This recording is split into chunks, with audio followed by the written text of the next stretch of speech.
Hi! Craving ka ba ng Mickey Gisado? Tara, magluto tayo. Napakasarap at kakaibang recipe ito. Madali lang at paniguradong magugustuhan nyo. Tara, umpisahan na natin at papakita ko sa inyo kung paano natin ito lutuin. Ito, nakaprepare na lahat ng mga ingredients na kakailanganin natin. First step, gagawa muna tayo ng soup base. Then, ilagay lang natin lahat ng mga ingredients na nakasulat dito. Lagay natin sa isang kaserola.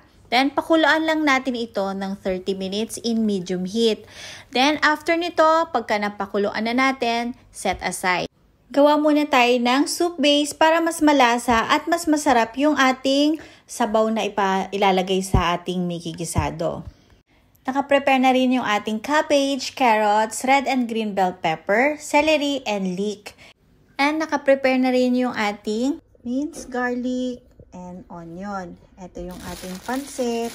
Ganito yung nabibiling pansit Mickey dito sa Japan. Ayan, tatlong pack ang ilalagay natin. So, ayan, naka-ready na. Tara, magluto na tayo.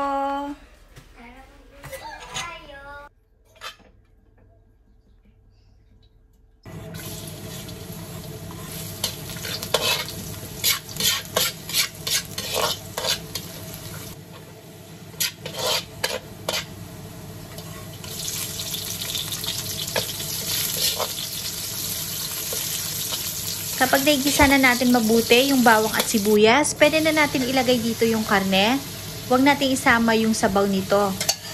Para maigisa lang muna natin yung karne sa sibuyas at bawang para mas masarap at mas mabango yung ating lulutuin. Then, isang kutsa lang natin itong mabuti.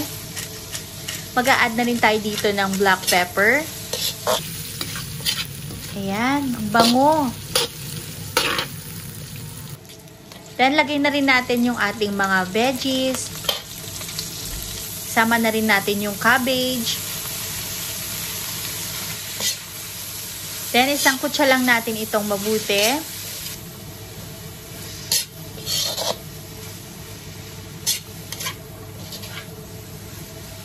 Then, mag-add tayo dito ng 1 tablespoon ng soy sauce para may lasa na rin yung ating gulay.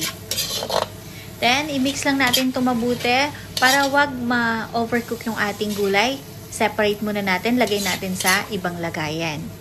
Then, hanguin natin to, set aside. Next naman, dun sa ating soup base, lagay natin sa kawali. Then, pakuluan lang natin ito. Pagka kumulo na, lagay na natin dito yung ating Mickey. Haluin lang natin itong mabuti hanggang sa maghiwa-hiwalay yung ating pansit.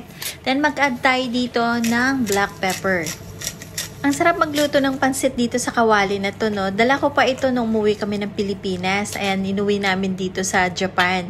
Kaya ito, tamang-tama at nakapagluto naman ako ng pansit. So ito na, lalagay na natin yung ginisa nating vegetables kanina. Then haluin na lang natin itong mabuti. Ayan, ang sarap. At malapit na itong maluto kasi luto naman na yung ating mga veggies. Ayan. Napakasarap at napakabango. Madali pang lutuin. Sana nagustuhan nyo itong procedure ko na ito. Salamat at maraming salamat sa laging nanonood. Thank you for watching. Eto, kain na tayo.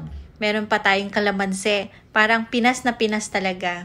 Nakakamiss din yung ganitong pagkain natin sa Pilipinas, diba? Sana nagustuhan nyo. Thank you for watching. See you in my next video. Bye!